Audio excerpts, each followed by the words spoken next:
Hey everyone, welcome back to Coffee with Crainer. I'm so excited here to be with Monty Logan, President and Board Chair of the Amherstburg Freedom Museum, nonprofit right here in Amherstburg. Many great things I could say about this organization. They have tonight the Windsor Symphony Orchestra. There's a performance going on. Yes. If you're watching this episode, it has already taken place, but I definitely recommend checking those out. But Monty, thanks for joining me. Tell us, how did you get involved with the Freedom Museum? I'll tell you that, but first let me thank you for Of covering course, us. yeah. Well, we really appreciate the coverage and looking forward to our conversation today. Yes, Right? absolutely. And also meeting your viewers. Yes. Hopefully it's not just my parents watching, but Hopefully. But how did this all start for you? So it all started for me back in 2011 is when I got the spark and did something about it. Mm-hmm. But my grandmother she was part of the first women's auxiliary at the Amherstburg Freedom Museum way back in the early 70s. Okay. So actually before the institution began, Yes. right, there was a thought, right, and people had to raise money, and so my grandmother was on the women's auxiliary board, right, that actually did the fundraising. And since grandma was involved, right, she would kind of drag us out to the different events for the museum, Mm-hmm. right, and probably as a little guy, I just knew I had to go to these. Yes. These You had to wake things. up early and go. Yeah, exactly. But as I got older, right, and then I started to reflect upon how fortunate I had been, right, because I know that my personal success hasn't, I didn't get it just on my own, right, meaning there were others out there. Yes, I did the hard work and went to school, got the education, Mm-hmm. right, but there were a lot of fought battles that took place so that I could actually be in a position to get the education. Yes. Right, to be able to at least have the opportunity to then compete on a level playing ground. Mm-hmm. So then I said to myself, well, what are you doing and how am I giving back? And so in 2011, that's where I had that kind of moment where I checked myself and said, so how am I giving back? Yeah. And so matter of fact, it was Mike Allen, right, who was a board member at the time, reached out. They were looking for younger board members. And I was just excited to be asked. And from then on, May 2011, right, the rest is history. Wow. And where have you taken the organization since then? So since then, we've come quite a way, which is great. Yes. One of the things that when I got here as an organization, and nonprofits always are constantly fighting for donations to keep the doors open in the operations. And when we got here, we were probably about 45% of our funding come from various government sources. Mm-hmm. And inside of this, I think it was a year and a half, maybe 2 years, right? The government's changed, policy shift. Yeah. And we found ourselves, right, going from 45% to 10%. And so that was a wake-up call, Mm-hmm. right? And of course, when you're geared as an organization, right, to get 45%, you only have to make up the other 55%. That extra was quite a heavy lift. Yes. Right. And so we had some tough calls. There's certain things we could do, we couldn't do. But now, since I've been here, one of the things that I really kind of focused on, and I've tried to keep the commitment, is that by way of any government sources of funding that we receive, it never exceeds 10% of what we have. Gotcha. Okay, so from an elevation standpoint, right, and clearly with nonprofits, there's the give back to the community, but if you're not a viable institution, it makes it hard to get back. Yes. Exactly, right? Yeah. So you have to be able to keep your doors open. So by way of the financial stability, one of the things that I did once I got here is kind of worked on the financials to kind of get us to places where we can actually sustain through the different fundraising events we have. Clearly we get donations, but a lot of that is still work. So it's not like a perpetual income stream. No, there's no guarantee. Exactly, right? And so the various events we do, we have some staple events that we do throughout the course of the year, right? You've attended the Ribs and Ragtime and the Emancipation Celebration, Christmas at the Museum. We do the annual golf event. So those are kind of some of the staples. right? We have a number of appeals that we do, right, where we literally just ask people for money, and then various initiatives will go out and fundraise, sell tickets, and do what we need to in order to kind of generate the revenue. So that's kind of, I'll call it the back end of it. That's the part that the public typically doesn't see. But on the front end, of it, right, one of the things that we're able to do now that we have some stable funding, right, and we can actually now have 2 full-time people, right, here, every year, as well as part-time and then students, right, we're now able to actually now branch out into, I'll call it cyberspace. Okay, so we have our media presence, right? So you see our Facebook, right, Instagram, TikTok, those platforms. You'll see that we're growing, right? Our museum website. So by way of a traffic standpoint, now we're almost close to 20,000 followers. I think. Excuse me, I think we're probably about 19,000 followers on our various platforms, right? And one of the things that we like to do is we invest in those platforms because we get a message out. But that's also where the people we're trying to reach live, right? Yes. And just in today's world, by way of how people consume content, right? They like to consume it on their devices, at home, in the comfort of their chairs. So, hopefully that's what they're doing when they're watching. They got popcorn and exactly. So that's why we invested in that space, continue to invest in that space, because we know that the message we have is a compelling message, and that we can, we can get them the message, the content that they're looking for, but then also they become contributors to us. Yes. In cyberspace, right? So they'll make donations as we do appeals online, right? So we can then, they also contribute to us there. So that's kind of another thing we've done by way of the overall museum since I've been here. Again, some of it's the bones, right? So we've renovated, right, the museum. So the first, second, and third floor have all been renovated. Wow. The roof on both buildings. So again, some of these things the public doesn't see clearly. When you come in the doors, you see it, but on the outside you don't see it. But these are things again that need to have to be repaired and maintained. The building they broke ground in I think it's early '80, right, and then occupancy in like 1981. Yeah. Okay. So, so some things hadn't been changed since then, right? So it was time for a reno. But anyway, so hopefully I've answered your question. Yes, you did.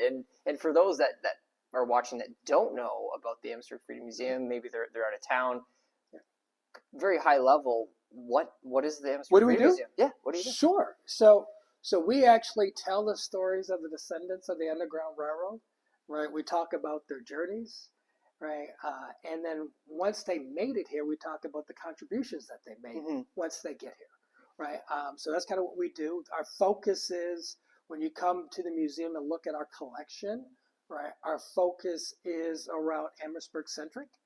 Okay, we did in 2014-15. One of the things we kind of did is we had a consultant come in, kind of looked at our collection, looked at our messaging.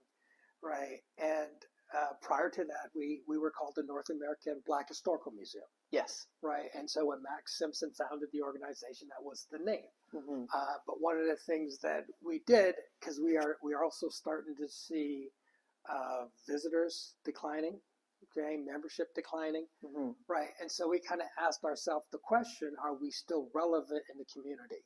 Right, does our message, is it still needed? Right, is it relevant? And so we went through, I'll call it an internal audit to ask ourselves and check ourselves to see what should we do. So after we went through it, and it's always difficult kind of having that introspective look. Yes, you have another set of eyes, that third party. That's right. And then when you start thinking about, okay, as we looked at everything we had, um, the name, the North American Black Historical Museum, and we received some feedback, is pretty large. And that changed recently. 2015. Okay, yeah, I do remember. I was 15 years old, but I do remember it being called that. Yes. Yeah. So we made the change consciously. And what some of the feedback we received from visitors were they were expecting when they come to the North American Black Historical Museum, the perception was you would get the North American Black historical perspective, right? But we were only providing the Amherstburg perspective, right? So those folks that made their way right to Canada, right, from enslavement in the United States, right, they actually come through Amherstburg, and that's what we were telling the story. Okay, and at the North American Black Historical Museum level, we were also competing with larger organizations like the Charles A. Trite Museum of Black American History, African American history, which they tell a much broader story, right? And so we didn't really want to be competing with the Charles A. Trites of the world, right? We wanted to be a complementary story, yes, to those organizations, but we didn't want to be competing, right? And so if we're trying to compete at a broader level, right, we didn't have, I'll call it the resources and or the stories to compete at that level, right? But what we really did realize is when you look at our collection and the content that we have, is that there's nobody on the planet can tell this story better than we can. 100%. Okay, and so by way of a competition, we've now kind of eliminated competition, and we're now telling the story, and nobody can tell our story any better. Yeah. So that's kind of what we do. We also do cultural events, right, and celebrate the culture. And things you do today become history, right? And years from now, right, they'll end up in our archives. Yes. Right, and so that's what we do. So we retain the history. We tell the story, the old stories, right? We tell the current stories, right? And then we also enjoy and celebrate our culture. Yes, absolutely. And now your role as president, yes. and board chair, what's involved? So a lot of work. You're also working outside of this too? I am. Yes. So this is my I refer to this as my second full-time job, of which I don't get paid for. Okay. Nice. Right. Matter of fact, I pay to do this job. Yeah. Right.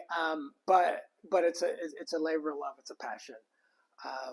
And in particular, from the board perspective, we establish the strategy, right? We do the execution, right? We deal with the financials. Again, we got to make sure that we stay financially solvent, right? That we're making wise choices with the investment that we do receive, and just driving the overall organization at the chair level. Okay? Yes. And then at the president level, right, from a day-to-day standpoint, we have a talented curator, right, an assistant curator, and Lorraine, she's off on leave, but we have a great substitute in Irene Moore Davis, right, who's just a natural historian. Yes. And so we were very fortunate to be able. Irene was on this podcast. Okay. Yes. Right. Back in it would have been 2021, 2022. Yeah, it was a bit. I've been doing it for 5 years now. So so so absolutely. So now, and there's just a natural synergy with Irene and our museum, right? And so we're very complimentary to the organization she manages, which is the Essex County Black Historical Research Society. Yes. And one of the things that we kind of, at the board level and then even at the operating level, is we partner with other organizations, right? So like we do every year, the Black History Month kickoff, right, where we partner with the Essex County Black Historical Research Society as well as the Windsor West Indian Association to consolidate all of the different events that people have going on in our community. And by the time this airs, if you haven't seen it, right, you can just go check out our website to see any of the events that are still to occur. Right. Yes, there's lots, and I've been to a few, and they're enjoyable, and like I really like the symphony. Yes, it's amazing. Those concerts. It's amazing. Yeah. The side note, the first concert, which had been 3 years ago, and I walk in, and I never heard that church sound so amazing. Yes. We've had great entertainment in that church, but it never sounded like that. And from then on, I was hooked. So it's definitely something. And tell us about the church. So the history there. So the history of the church is so those freedom seekers that left bondage as they made their way to Canada. Faith was a big thing for them. Mm-hmm. And so what they ended up doing is they ended up building, right, the Nazarene AME Church. Okay, there's typically been some misconceptions about some from the freedom seekers, right? A lot of the freedom seekers were young Mm-hmm. and skilled, right? Because typically it's not your senior citizens that are going to go through the gauntlet and make their way right through the various hazards to get to freedom. Right, it's typically young people, Mm-hmm. and then it's typically young and skilled people, right? That they have a bit of an aptitude. So when they reached Canada, right, they built the historic Nazarene AME Church, and it became the focal point of their community, right? Mm-hmm. So that's where they would go to get their news, right? They would go to church there. That's where you get the gossip.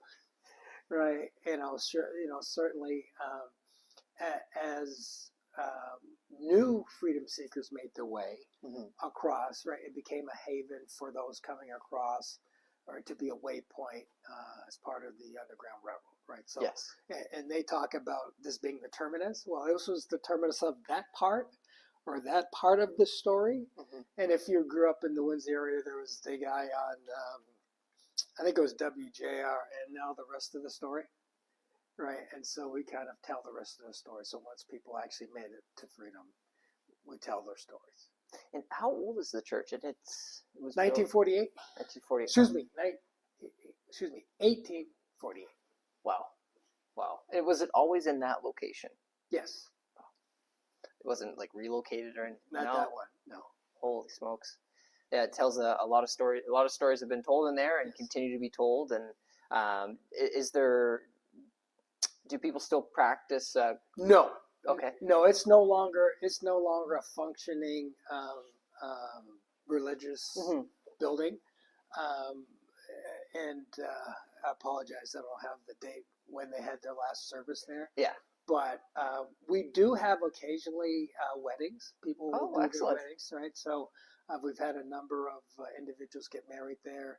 I don't know if you know Blair Harris's daughter, Tiana, right? She got married there, and we've had a few other couples, and so it actually makes for a great venue. It does. It's beautiful space. Yeah. Now, final question for you. Tell us what's next for the museum. What do you have coming up? So the next, by way of the next iteration, evolution of where's the 5-10 years from now? Where do you see the museum? Sure. So there's a couple of things. One is, as you can see, by way of the floor space we have, right, we're kind of limited. Mm-hmm. So one of the things that the board has been talking about is how to expand, right? I mean, by way of physical space. So we're still putting thought into what we do there. Okay. I will tell you, probably from a collection standpoint, we probably have less than 10% of our collection that's out, right? There's quite a bit of it in the basement. And a lot of it's the historical documents. Less than 10%? Yes. Really? Oh, yes. Wow. Okay. So one of the things that we're also looking at is how do we make the collection more digitally available, right? And so by actually implementing, I'll call it newer technology, mm-hmm. so that you can swipe and scan.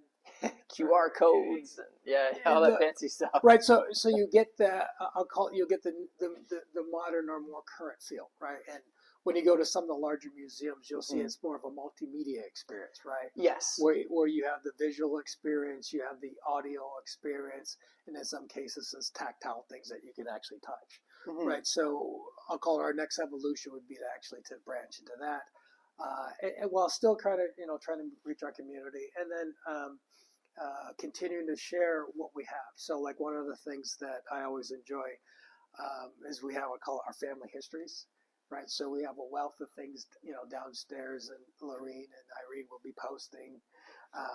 They talk about the family stories and iterations, and as we do those things, what's great is because then people see those, yes, and then they start filling in some of the gaps, right, which is amazing. So that's kind of, I'll call it the next iteration of this is expansion, potentially physically, right? So again, that will take work, and one of our challenges now with the price of real estate, kind of skyrocketing, right? So we'll have to be diligent about what it is we do there, but that's kind of one of the areas, and then I'll call it the expansion, leveraging technology to actually at least bring digitally right up to the people that consume the museum, to be able to actually consume it that way. Excellent. And how can those watching you mentioned your organization relies heavily on donations. Absolutely. So they can make a donation to the Amherstburg Give us Freedom. a sales pitch. Yeah. So you can make a donation to the Amherstburg Freedom Museum if you go to our site, amherstburgfreedom.org.